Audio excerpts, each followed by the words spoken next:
નમસ્કાર.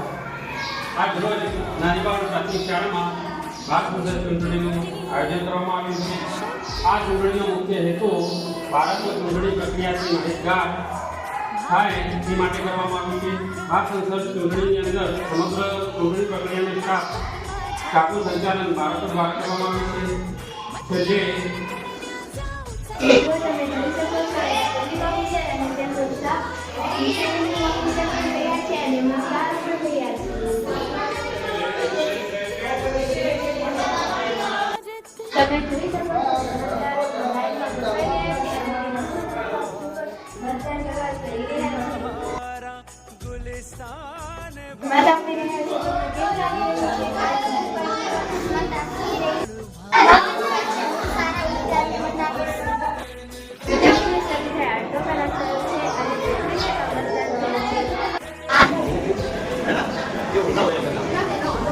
तो ये माझ्या येणं वाला द्यायचे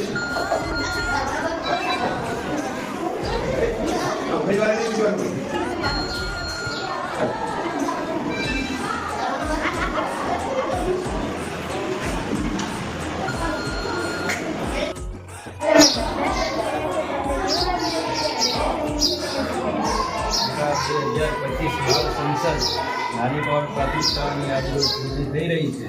એમાં દરેક મતદાર નિર્ભય રીતે બની કોઈ પણ લાલચ પ્રલોભન કે ધાર ધમકી આપ્યા વગર અને વોટ કરી રહ્યા છે. અને વાતાવરણ બહુ શાંતિપૂર્ણ છે.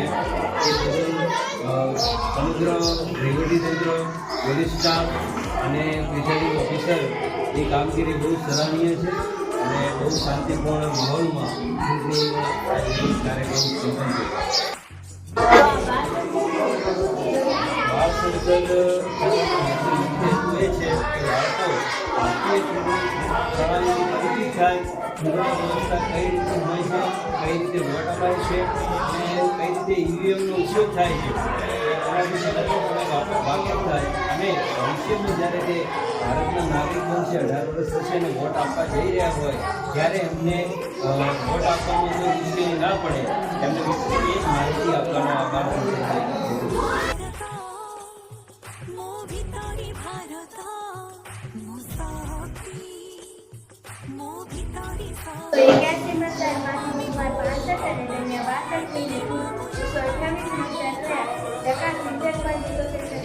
મતદાન થયું છે.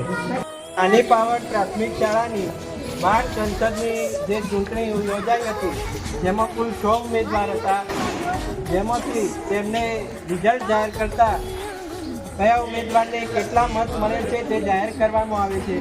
મકવાણા કપિલાબેન નાગજીભાઈ 42 વોટ, રબારી ચંદ્રિકાબેન ગુડાભાઈ 2 વોટ, મકવાણા વિજય Bhavabhai 14 vote, Goswami ક્રિરાજગીરી ઇન્દ્રગીરી 57 vote, Chaudhary સંજીવભાઈ Pravinbhai 8 vote, Rabari સાગરભાઈ માસંગભાઈ 4 વોટ અને 1 વોટ નોટાને મળે છે.